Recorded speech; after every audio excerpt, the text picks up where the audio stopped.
माय Lord, आजोबांनी केलेला हा मालमत्ता हस्तांतरण स्पष्टपणे बेकायदेशीर आहे. नातवाला त्यावर कोणताही हक्क नाही. वडिलोपार्जित सर्व जमीन वडिलांनी एकाच मुलाच्या नावे म्हणजेच नातवाच्या नावे बक्षीसपत्राने केलेली असेल तर अशा प्रकरणामध्ये कोणत्या प्रकारचा दावा दाखल करावा लागतो?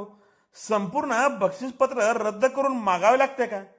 नमस्कार मित्रांनो, कोर्ट कचेरी या यूट्यूब चॅनलवर आपल्या सर्वांचं स्वागत आहे. मी आपला वकील मित्र विशाल गावडे. चला तर मग कायद्याचं म्हणजेच तुमच्या फायद्याचं बोलूया.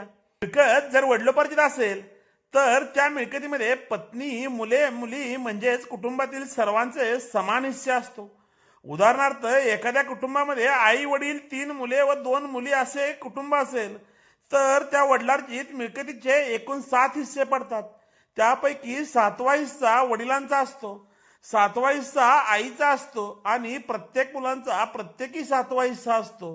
परंतु वडिलांचे नाव मिळकतीच्या उतार्यावर असल्याचा गैरफायदा घेऊन वडिलांनी जर संपूर्ण वडिलोपार्जित मिळकत एकाच मुलीच्या अथवा मुलाच्या म्हणजेच नातवाच्या नावाने बक्षीसपत्राद्वारे केलेले असेल तर ते बक्षीसपत्र इतर सहहिस्सेदारांना बंधनकारक होऊ शकत नाही. वडिलांना त्यांच्या स्वतःच्या 7व्या हिश्श्याची मिळकत बक्षीसपत्राद्वारे देता येईल, परंतु ते संपूर्ण वडिलोपार्जित मिळकत बक्षीसपत्राने कायद्याने कोणालाही देऊ शकत नाहीत. परंतु जर अशा प्रकारे संपूर्ण मिळकत बक्षीसपत्राने एकाच नातवाला किंवा अन्य कोणालाही दिलेली असेल तर त्या मिळकतीमध्ये जे इतर सहहिस्सेदार आहेत त्यांच्या पुढे माननीय न्यायालयामध्ये वाटप होऊन मिळण्यासाठीचा दावा दाखल करण्याचा पर्याय आहे. त्या वाटपाच्या दाव्यासोबत हे सहहिस्सेदार हे झालेले बक्षीसपत्र त्यांच्या हिश्श्यावर बंधनकारक नाही असे ठरवून जाहीर होऊन मिळावी अशी मागणी करू शकतात.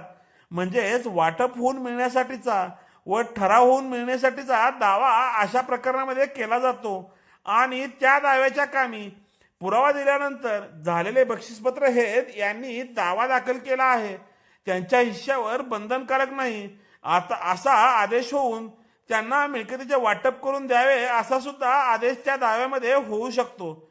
वरील प्रकारचे संपूर्ण वडिलोपार्जित मिळकतीचे बक्षीसपत्र वडिलांनी कोणाला तरी करून दिलेले असेल आणि अगदी त्या बक्षीसपत्राप्रमाणे मिळकतीच्या सातबाऱ्याच्या उतार्यावर किंवा घरजागेच्या उतार्यावर नोंदी जरी लागलेल्या असतील तरी सुद्धा वाटपाचा ठराव होऊन मिळण्यासाठीचा दावा कायद्याने चालू शकतो.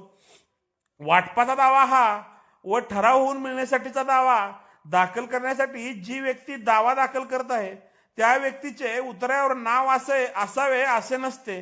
नाव असले तरी आणि नसले तरी दावा दाखल करण्यास कोणताही प्रतिबंध नाही. आपण दाव्याच्या कामी आपले हक्क सिद्ध करावे लागतात आणि ते सिद्ध केले त्याप्रमाणे मेहरबान कोर्टाचे आदेश होतात.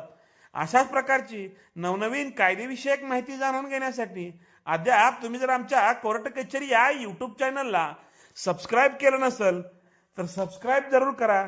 त्यासोबतच कोर्ट कचेरी या ऑफिशियल इंस्टाग्राम व कोर्ट कचेरी या ऑफिशियल फेसबुक पेजला फॉलो जरूर करा.